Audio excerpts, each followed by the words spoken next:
నమస్కారం city news కి స్వాగతం. వరదలతో విజయవాడ అతలాకుతలమైంది. అలాగే రాష్ట్రంలోని అనేక ప్రాంతాలు భారీ వర్షాలు వరదలతో తీవ్రంగా నష్టపోయాయి. వరదలతో అల్లాడిన బాధితులకు ఎంతో మంది అండగా నిలుస్తున్నారు. మానవత్వంతో స్పందించి బాధితులపై దాతృత్వం చూపిస్తున్నారు. City Cable, City Siri digital network associate సభ్యులు కూడా వరద బాధితులకు బాసటగా నిలిచారు. సీఎం సహాయ నిధికి 15,116 రూపాయల విరాళాన్ని అందజేశారు. వెలగపూడి సచివాలయంలో ముఖ్యమంత్రి చంద్రబాబును City Cable MD Dandamudi Krishnamohan కలిశారు. సీఎంకు 15,116 రూపాయల చెక్కును అందజేశారు. వరద బాధితులకు అండగా నిలిచినందుకు CM Chandrababu City Cable MD Krishnamohan ని అభినందించారు.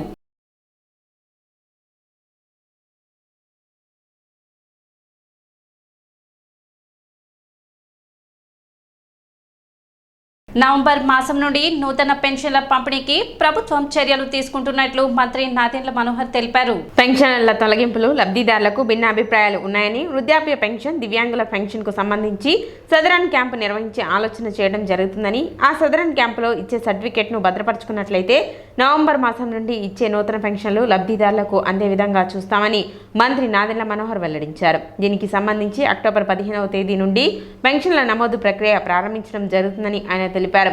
అదేవిధంగా రాష్ట్ర వ్యాప్తంగా 10,000 నూతన రేషన్ కార్డులను ప్రారంభించినట్లు మంత్రి మనోహర్ తెలిపారు. సంక్షేమం విషయంలో కూడా చాలా మంది పాపం తెలియక మా పెన్షన్ తీసేశారు, మాకు పెన్షన్ రావడం లేదు, మమ్మల్ని ఇబ్బంది పెట్టారు, కావాలని మమ్మల్ని 10 సార్లు తిప్పించుకుంటారు అనే భావన చాలా మంది పాపం వ్యక్తపరుస్తున్నారు. ఆ ఇబ్బంది లేకుండా వితంతు పెన్షన్ కానివ్వండి, వృద్ధాప్య పెన్షన్ కానివ్వండి, లేదా దివ్యాంగులకు ఇచ్చే పెన్షన్ కానివ్వండి, సదరం క్యాంప్ ఒకటి నిర్వహిద్దామని అనుకున్నాం. సదరం క్యాంప్లో మీకు ఇచ్చిన సర్టిఫికెట్ని మీరు మీ దగ్గర భద్రతపరచుకోండి. నవంబర్ మాసం నుంచి కొత్త పెన్షన్లు రాష్ట్ర ప్రభుత్వం మంజూరు చేయబోతోంది. సో అక్టోబర్ మాసం 15వ తారీఖు నుంచి తప్పకుండా మేము ఎవరైతే నమోదు చేయాలనుకుంటారో వాళ్ళందరూ కూడా ఆ కొత్త పెన్షన్స్ వచ్చేటట్టు దయచేసి మీ సమాచారాన్ని మీరు ఒక సింగిల్ ఫోటో విధానంలో మీరు పెట్టండి. కొత్త రేషన్ కార్డుల విషయంలో రాష్ట్ర ప్రభుత్వం దాదాపు సిద్ధమైపోయింది.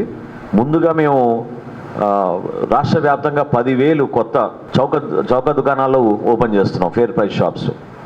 సో అది ముందు ప్రతి ఒక్కరికి అందే విధంగా ఆ ప్రక్రియ పూర్తవగానే కొత్తగా పెళ్ళైన వాళ్ళకి ముందుగా ఒక కానుకగా వాళ్ళ మ్యారేజ్ సర్టిఫికేట్ తీసుకొస్తే వాళ్ళ కార్డ్ స్ప్లిట్ చేసి కొత్త రేషన్ కార్డ్స్ కూడా ఆ జంటకి ఇచ్చే విధంగా మేము ఏర్పాట్లు చేస్తున్నాం.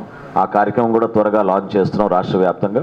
మహిళల్లో ధైర్యం, భరోసా కల్పించేందుకే పొదుపు సంఘాలు ఏర్పాటు చేసినట్లు మంత్రి నాదెండ్ల మనోహర్ తెలిపారు. మంగళవారం తెనాలి నియోజకవర్గ కొలిపర గ్రామంలో మంచి ప్రభుత్వం కార్యక్రమం నిర్వహించారు.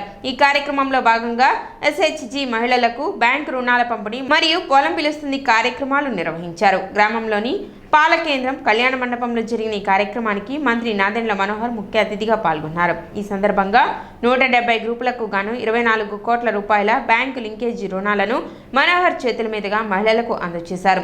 ఈ సందర్భంగా జరిగిన సభలో మంత్రి నాదెండ్ల మనోహర్ ప్రసంగించారు. 100 రోజులు ప్రభుత్వం పూర్తి చేసుకున్న సందర్భంగా అనేక కార్యక్రమాలు చేపట్టినట్లు తెలిపారు. రుణాలను మహిళలు సద్వినియోగం చేసుకోవాలన్నారు. కార్యక్రమంలో వివిధ శాఖల అధికారులు పాల్గొన్నారు. మనం వ్యాపారం చేసేటప్పుడు మొక్కజొన్నలు కానీ వడ్లు కానీ కొనుగోలు సెంటర్లు పెట్టారు. ఆ కొనుగోలు సెంటర్లు ఎంత ప్రయోజనమైనయో అంతకుముందు చంద్రబాబు నాయుడు గారు ఉండగా అవి ఎంత బాగా చేసామో ఇప్పుడు ఈ 5 ఏళ్ళ పెట్టి మూలపడిపోయి మనకి ఏమి వ్యాపారం అనేది లేకుండా పోయింది, మనం అమ్ముకుంటానికి లేకుండా పోయింది. అలాంటి స్థితిలో మేము కూడా SRPలో పనిచేసి మేము తప్పుకున్నాము. తప్పుకున్న తర్వాత ఇప్పుడు మేము పచ్చడి వ్యాపారం చేస్తున్నాం డ్వాక్రా తరఫున. అది మనం 10 మంది కూడా గ్రూప్లో లేకపోయినా వేరే వాళ్ళ గ్రూపుల్లో తీసుకుని పచ్చడి తయారు చేసుకుని నేను మన MSC తరఫున కానీ డ్వాక్రా గ్రూపుల తరఫున మనకి ఢిల్లీ అని, హైదరాబాదు, విశాఖపట్నం, మద్రాసు అట్లా కొనుగోలు సెంటర్లు పొందుతున్నారు. మాకు సుమారు 24 కోట్ల రూపాయలు మనం ఈ విధంగా లింకేజ్ ద్వారా మనం పంపిణీ చేయగలుగుతున్నాం అంటే చాలా అదృష్టవంతులుగా నేను భావిస్తున్నాను, గర్వపడుతున్నాను. ఎందుకంటే 63 కోట్ల రూపాయలు ఏదైతే టార్గెట్ ఇచ్చారో మనకి ఈ సంవత్సరం 63 కోట్లు సరిపోదు. ఖచ్చితంగా 100 కోట్లు టార్గెట్ పెట్టుకుని చేద్దాం మనం ఈ సంవత్సరం. ప్రతి ఒక్క మహిళలకి మనం అందించే విధంగా, ఏ విధంగా మీరు ఇంతకుముందు మాట్లాడిన మహిళలు పాపం కష్టపడి వాళ్ళు ఏ విధంగా ఒక వ్యాపారం చేసుకుంటున్నారు, ఏ విధంగా ఒక మార్పు తీసుకురావాలని చేస్తున్న ప్రయత్నాన్ని మీరందరూ కూడా గుర్తించాలి. మీరు క్షేత్రస్థాయిలో ఒక కుటుంబాన్ని ఆదుకుంటూ ఏ విధంగా మీరు మీ బిడ్డలు చదివించుకుని ముందుకు తీసుకెళ్తున్నారో, చిన్న చిన్న వ్యాపారాలు చేస్తున్నారో ఆ విషయాలు 10 మందికి మీరు ప్రస్తావించి చెప్తే వాళ్ళు కూడా ఇంకా ఉత్తేజపరిచి, వాళ్ళు కూడా ఇంకా ఉత్సాహపరిచి ఆ కార్యక్రమాన్ని మనం ముందుకు తీసుకెళ్ళగలుగుతాం. ఏ పొదుపు సంఘమైనా ఈ రోజున కనీసం 5 లక్షల నుంచి 10 లక్షల రూపాయలు తీసుకుంటున్నారు. ఆ డబ్బుని మీరు జాగ్రత్తగా ఉపయోగించుకోవాలి. మీ ద్వారా 10 మందికి ఉపాధి కల్పించే విధంగా మీరు ప్రయత్నం చేయాలి. దానికి మేము సహాయపడతాం, దానికి మేము నిలబడతాం. మీ వెంట ఏ కార్యక్రమం చేసినా, ఇంకా పచ్చళ్ళు మాకు అమ్ముకునే కార్యక్రమం చేస్తున్నారు. చక్రాపాలెంలో ఒక మహిళ, నేను మొన్న పెన్షన్లు ఇచ్చే కార్యక్రమంలో వెళ్ళినప్పుడు నిజంగా చాలా అద్భుతమైన, మనందరం కూడా ఆలోచించాలి సమాజంలో ఏమైపోతున్నాం అని. భర్తను కోల్పోయింది, ఒక పాప ఉంది, ఆ అమ్మాయిని చదివించుకోవడానికి కోసం పాప విస్తరాకులు తయారు చేసుకుంటూ ఒక చిన్న కుటీర పరిశ్రమ ఏర్పాటు చేసుకుంటూ పొదుపు సంఘాలు అనేది ఏర్పాటు చేసింది ఖచ్చితంగా మీలో ఒక ధైర్యం నింపడానికి కోసం, మీలో భరోసా నింపడానికి కోసం. ఏమై కష్టాల్లో పొరపాటైనా జరిగితే, మీరు ఆపదలు వస్తే మీరు మీ కుటుంబాన్ని ధైర్యంగా ముందుకు తీసుకెళ్లే విధంగా ఈ పొదుపు సంఘాలు ఏర్పాటు చేశారు. మీరు ఎటువంటి కార్యక్రమం చేయాలన్నా, ఇప్పుడు ప్రకృతి వ్యవసాయం గురించి చెప్పారు, కొంతమంది ఉద్యాన పంటల గురించి మాట్లాడతారు, కొంతమంది చిన్న చిన్న వ్యాపారాలు చేసుకోవాలనుకుంటారు. రాబోయే రోజుల్లో ఫేర్ ప్రైస్ షాపులు, అంటే మన రేషన్ షాపులు కూడా మనం పెంచబోతున్నాం. ఎక్కడైనా సరే మీరు ఎటువంటి అవకాశాలు కల్పించాలన్నా ఎక్కువగా మహిళలకి ప్రాధాన్యత ఇచ్చి మిమ్మల్ని ప్రోత్సహించే విధంగా మేము అందరం బాధ్యత తీసుకుంటాం. గతంలో మోసపోయాం, కోట్ల రూపాయలు ఇంకా బకాయిలు ఉన్నాయి, ఎవరు మమ్మల్ని పట్టించుకోవడం లేదనే భావన వాళ్ళు వ్యక్తపరుస్తున్నప్పుడు కొంచెం సమయం పడుతుంది. ఒకే రోజులో అయిపోవు ఈ కార్యక్రమాలు. కానీ ఇదివరకు మనం ఏ విధంగా సిమెంట్ రోడ్లు నిర్మాణం చేశామో, ఇదివరకు ఏ విధంగా మనం ప్రతి కాలనీలోనూ ప్రతి గ్రామంలోనూ మనం చక్కగా సైడ్ రైలు నిర్మాణం చేశామో, అదేవిధంగా ఈసారి కూడా మన రహదారులన్నింటినీ కూడా బాగు చేసుకుని ప్రతి గ్రామంలో అభివృద్ధి చేసే విధంగా ఒక మంచి ప్రణాళిక సిద్ధం చేసుకుని మనం ముందుకెళ్దాం. ఈ ప్రభుత్వం మీ ప్రభుత్వం, మన ప్రభుత్వం, మీకోసం పనిచేసే ప్రభుత్వం. 100 రోజులు పూర్తి చేసిన సందర్భంగా మేము ఎవరో గుర్తుపెట్టుకోవాల్సింది మా బాధ్యత. ఏ విధంగా ఇంకా బాగా పనిచేయాలి, ఏ విధంగా మీకు దగ్గర అవ్వాలి, ఏ కార్యక్రమాలు చేస్తే మీకు ఉపయోగపడతాయి, వాటిపైన మేము దృష్టి సారించి కొత్త కొత్త విధానాలతో ముందుకెళ్తున్నాం. ప్రతి గ్రామంలో కూడా ఒక ఉద్యమం లాంటిది మన ఎస్హెచ్జి, అంటే ఒక డ్వాక్రా ఉద్యమం. గౌరవ చంద్రబాబు నాయుడు గారు, ముఖ్యమంత్రి వర్గ చంద్రబాబు నాయుడు గారు ప్రవేశపెట్టిన ఒక చిన్న ఉద్యమం ఎస్హెచ్జి. ఈరోజు ప్రతి గ్రామంలో కూడా ప్రతి మహిళ కూడా డ్వాక్రా గ్రూప్లో చేరి తన కుటుంబానికి అవసరమైన ప్రతి కుటుంబానికి అవసరమైన ప్రతి ఒక్క అంశాన్ని కూడా ఈ గ్రూప్ ద్వారా సాధించుకునే విధంగా మహిళలందరూ కూడా ఇంటి అవసరాలు కావచ్చు, కుటుంబ అవసరాలు కావచ్చు, బస్సుతో పాటు సమానంగా ప్రతి ఒక్కరిని కూడా అందే విధంగా చేస్తున్నారు. దీనిలో మహిళల పాత్ర చాలా గొప్పది. ఎందుకంటే గ్రూప్ ఏర్పాటు చేయడంతో పాటు గ్రూపుని సక్రమంగా నడుపుకోవడము, వాటిని తిరిగి బ్యాంకులో అప్పు తీర్చుకోవడము, మళ్ళా బ్యాంకు నుండి తీసుకోవడము, ఇలా ఒక కుటుంబాలకు అవసరమైన మొత్తం కూడా మనం మహిళలందరూ కూడా ఎస్హెచ్జి ద్వారా తీసుకుంటున్నారు.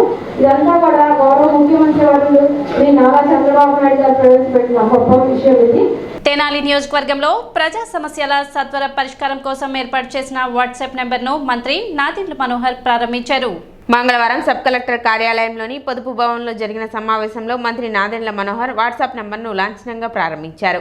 7659935993 వాట్సాప్ నంబర్ ద్వారా నియోజకవర్గ ప్రజలు వారి యొక్క సమస్యలను తెలియపరచవచ్చని మంత్రి నాదెండ్ల మనోహర్ వెల్లడించారు. 11 శాఖల అధికారులు 24 గంటలు 365 రోజులు సమస్యల పరిష్కారానికి అందుబాటులో ఉంటారని, ఒక ఫోటో, చిన్న మెసేజ్ టైప్ చేసి ప్రజలు సమస్యలను తెలపవచ్చునని చెప్పారు. ఈ కార్యక్రమాన్ని దుర్వినియోగపరచకుండా ప్రజా సమస్యల పరిష్కారం కోసం మాత్రమే ఈ నెంబర్ను వినియోగించుకోవాలని ప్రజలకు విజ్ఞప్తి చేశారు. Municipal, revenue, police, housing, irrigation, వ్యవసాయం వంటి 11 శాఖలకు సంబంధించిన సమస్యలను పరిష్కరించడం జరుగుతుందని తెలిపారు. రాష్ట్ర వ్యాప్తంగా ఈ కార్యక్రమం ఆదర్శవంతంగా ఉండాలనే సంకల్పంతో ఈ కార్యక్రమానికి శ్రీకారం చుట్టినట్లు మంత్రి నాదెండ్ల వెల్లడించారు. ఇది మంచి ప్రభుత్వం అనే విధంగా అధికారులు సమర్థవంతంగా పనిచేయాలని సూచించారు. Sub collector Sanjana Simha, DSP Janardhan Rao, municipal chairperson Tadbaina Radhika, vice chairman Attota Nagaveni, commissioner Bandi Seshanna, విద్యుత్ EE Chiranjeevi, ADA Usharani, irrigation EE Satyanarayana, వివిధ శాఖల అధికారులు పాల్గొన్నారు. ప్రాథమిక కేంద్రాల్లో కూడా మన ఎంపీడీఓలకి బాధ్యత చెప్పి అక్కడ కూడా ఎక్కడ కూడా మెడిసిన్స్ కొరత లేకుండా, డాక్టర్ల కొరత లేకుండా, సిబ్బంది కొరత లేకుండా, ఎవరికి ఇబ్బంది కలగకుండా ఎమర్జెన్సీ కేసెస్ ఇమీడియట్గా మేము కూడా రెస్పాండ్ అయ్యి ఇతరులని అలర్ట్ చేసే విధంగా ఒక స్టాండర్డ్ ఆపరేటింగ్ ప్రోటోకాల్ SOP అంటాం, అది కూడా ఇప్పుడే సబ్ కలెక్టర్ గారితో నేను మాట్లాడినప్పుడు ఒక వారం రోజులు ముందు ఎటువంటి గ్రీవెన్స్ వస్తున్నాయో చూసి దాని తర్వాత మేము ఒక స్టాండర్డ్ ఆపరేటింగ్ ప్రోటోకాల్ అందరికీ ఏర్పాటు చేసుకుని ఖచ్చితంగా ఆరోగ్యపరంగా వచ్చే సమస్యలపైన కూడా ఇమీడియట్గా స్పందించే విధంగా డిపార్ట్మెంట్స్ని అలర్ట్ చేసే విధంగా ఆ ప్రక్రియ కూడా తీసుకొస్తాం. సో తెనాలి మున్సిపాలిటీలో పారిశుద్ధ్యం గురించి కానివ్వండి, ఎక్కడైనా వీధి దీపాలు సరిగ్గా పనిచేయకపోవడం కానివ్వండి, లేదా అక్కడ కొన్ని ఇబ్బందులు, ఉదాహరణకి ఆ రోజు చెత్త సేకరణకి ఎవరైనా రాలేదనో, లేకపోతే సిబ్బంది సరిగ్గా కాలువల పూడిక తీయడం లేదనో, అక్కడున్న రోడ్ల పరిస్థితి ఏమైనా ఇబ్బందికరమైన విషయం ఉంటే వాటి గురించి కూడా ప్రస్తావించవచ్చు. మున్సిపాలిటీ నుంచి అందించే రెగ్యులర్ సర్వీసెస్ కాకుండా మీకు ప్రతిరోజు ఎదురయ్యే సమస్యల గురించి మాత్రం దయచేసి మీరు ఈ వాట్సాప్ నెంబర్ వాడండి. ఎందుకంటే మున్సిపాలిటీలో కూడా రెవెన్యూ ఉంటుంది, మున్సిపాలిటీలో కూడా ఇతర సమస్యలు ఉంటాయి. అవి కాకుండా సిబ్బంది కొరత ఉన్న చోట కొన్ని సమస్యలు ఉండొచ్చు, వాటిని కూడా అధిగమించే విధంగా మేము కార్యక్రమం తీసుకొస్తాం. ఆరోగ్య శాఖతో పాటు ప్రధానంగా రైతాంగం మన దగ్గర కొలిపర మండలంలో, తెనాలి మండలంలో బాగా ఇబ్బంది పడుతున్నారు.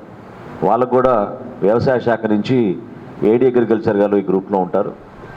రైతాంగం ఏమైనా సమస్యలు ఎదుర్కొంటే వాటి గురించి కూడా తక్షణమే స్పందించే విధంగా ఒక కార్యక్రమం ఏర్పాటు చేసుకున్నాం. అదేవిధంగా హౌసింగ్ శాఖ నుంచి ఈఈ గారు ఉంటారు. ఎందుకంటే ఈ 2 ప్రభుత్వ కాలనీలు అతిపెద్ద కాలనీలు ఏదైతే ఏర్పాటు చేశామో అక్కడ చాలా అవకతవకలు జరిగినాయి, చాలా ఇబ్బందికరమైన పరిస్థితులు ఏర్పడ్డాయి.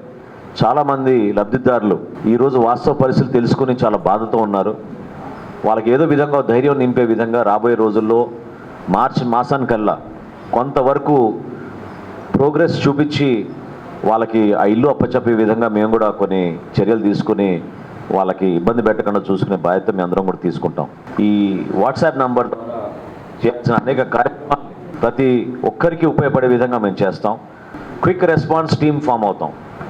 అంటే 24 గంటలు అందుబాటులో ఉంటాం, 365 రోజులు అందుబాటులో ఉంటాం. కాబట్టి ఇమీడియట్గా మీకు రెస్పాన్స్ వచ్చే విధంగా ఖచ్చితంగా అధికార యంత్రాంగం కదిలి వస్తుంది. మీకు ఎటువంటి సమస్య ఉన్నా కూడా నేను నాకు అన్నట్టు మున్సిపాలిటీలో చెత్త సేకరణ, పారిశుద్ధ్యం, రోడ్ల సమస్య, వీధి దీపాలు, వీటితో పాటు మీకు మంచినీటి సమస్య, కొన్ని కాలనీల్లో ఈ రోజుకి కూడా పైప్ లైన్లు పగిలిపోయి అందించలేకపోతున్నాం, ఒక ట్యాంకర్స్ పంపిస్తున్నాం. ఎక్కడైతే అటువంటి సమస్య ఉందో అది కూడా దయచేసి మా దృష్టికి తీసుకురండి, ఇమీడియట్గా దానికి రెస్పాండ్ అవుతాం అనే విషయాన్ని మీకు చెప్తున్నాను. పోలీస్ శాఖ నుంచి ఎక్కువగా దృష్టి సారించింది గంజాయి నివారణ కోసం. ఖచ్చితంగా గంజాయి కానీ ఇతర నార్కోటిక్ సబ్స్టెన్సెస్ కానివ్వండి, వాటి వాడిక ఈ తెనాలి పట్టణంలో, నియోజకవర్గంలో ఎక్కడ కూడా లేకుండా చేసే బాధ్యత మేమందరం కలిసి తీసుకుంటాం. మీరు దయచేసి మీకు ఎటువంటి సమాచారం వచ్చినా కూడా ఆ విషయాలు ప్రస్తావిస్తే తప్పకుండా మన డిఎస్పీ గారు దానికి రియాక్ట్ అవుతారు. సో ఎక్కడైనా మహిళలకి ఇబ్బందికరమైన పరిస్థితులు ఉంటే తప్పకుండా మీరు మెసేజ్ పెట్టండి, డీటెయిల్స్ పెట్టవసరం లేదు. పొదుపు సంఘాల్లో ఉన్న మహిళలు వాళ్ళకి ఎక్కడైనా ఈ లింకేజెస్ గురించో లేకపోతే ఇంకేమైనా సమస్యల గురించి వాళ్ళకి ఇష్యూస్ ఉంటే మీరు ధైర్యంగా దాంట్లో ఆ సమాచారం తెలపండి. తప్పకుండా మేము దాని గురించి ఇమీడియట్గా స్పందిస్తామనే విషయాన్ని మేము ప్రస్తావిస్తున్నాను. మీ కాన్ఫిడెన్షియాలిటీ మేము మెయింటైన్ చేస్తాం. మీరు ఇమీడియట్గా మెసేజ్ పెడితే తప్పకుండా దానికి స్పందించే విధంగా మేము చర్యలు తీసుకుంటామని చెప్తున్నాను. మీరు సింపుల్గా అతి తక్కువ టెక్స్ట్ మెసేజ్ మీరు వాడాలి. ఎక్కువ అక్షరాలు వాడకుండా తక్కువ టెక్స్ట్ మెసేజ్ వాడి మీ సమస్య ఏంటో మీరు చెప్పండి. ఒకే ఒక్క ఫోటో పెట్టండి. మీరు 4-5 ఫోటోలో 10 ఫోటోలో వీడియోలో పెట్టేస్తే అది మా ఫోన్లో కూడా ఇబ్బంది అవుతుంది, బ్లాక్ అయిపోతుంది. ప్రతి ఒక్కరిని గౌరవించుకోవాలి. కావాలని కొంతమంది విమర్శించడానికి కోసమో, ఇతరులను ఇబ్బంది పెట్టడానికి కోసమో, సమాజంలో అనవసరంగా చిచ్చులు పెట్టడానికి కోసం మెసేజ్లు పెడితే మాత్రం వారిపైన డిఎస్పీ గారు ఇమీడియట్గా కేసులు పెట్టి కఠినంగా వ్యవహరిస్తారు. గుడ్ మార్నింగ్, గుడ్ ఈవినింగ్లు, లేకపోతే పండగ పూట శుభాకాంక్షలు ఇవన్నీ ఉండకూడదు. ఎవరైనా అది పెడితే మాత్రం ఇమీడియట్గా ఆ నంబర్ని మేము బ్లాక్ చేసేస్తాం. సమస్య పరిష్కారం కోసం అందరం కలిసి పనిచేసుకుందాం తప్ప ఈ చక్కటి వేదికని దుర్వినియోగం కాకుండా చూసుకోవాల్సిన బాధ్యత పౌరులందరికీ కూడా ఉందని మనస్ఫూర్తిగా నేను కోరుకుంటూ, ఖచ్చితంగా రాష్ట్రంలో ఒక ఆదర్శవంతమైన నియోజకవర్గంగా, ఒక మార్పు చేసిన నియోజకవర్గంగా ప్రభుత్వ పరిపాలన ఏ విధంగా ఉంటుందని మనం చేసి చూపిద్దామనే ఒక కంకణం కట్టుకొని మనం మీ ముందుకు వచ్చాం. దాన్ని మీరందరూ కూడా గౌరవించమని కోరుకుంటూ, మంత్రి గారి ఐడియా ఒక వాట్సాప్ గ్రూప్ క్రియేట్ చేసి క్విక్ రెస్పాన్స్ టీమ్ని మనం ఏర్పాటు చేస్తే మన ప్రజలకి ఏ సమస్య ఉన్నా దానికి క్విక్గా రిజల్ట్ సొల్యూషన్ గ్రీవెన్స్ రిడ్రెసల్ అవుతుంది అని సార్ ఒక చాలా మంచి గుడ్ గవర్నెన్స్ ఆస్పెక్ట్ని తీసుకొచ్చారండి.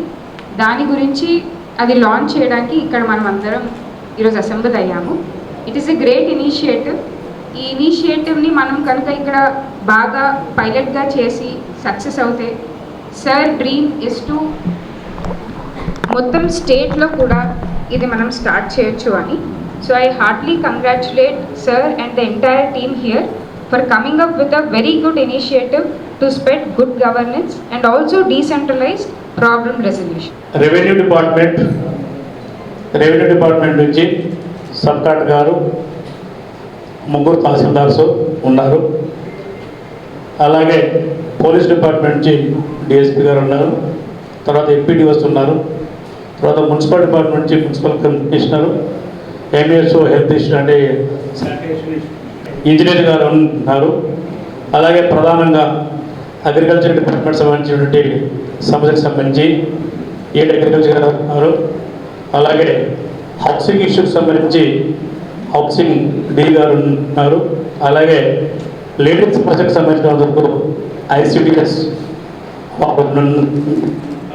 సిటీ న్యూస్ ఇంతటితో సమాప్తం. నమస్కారం.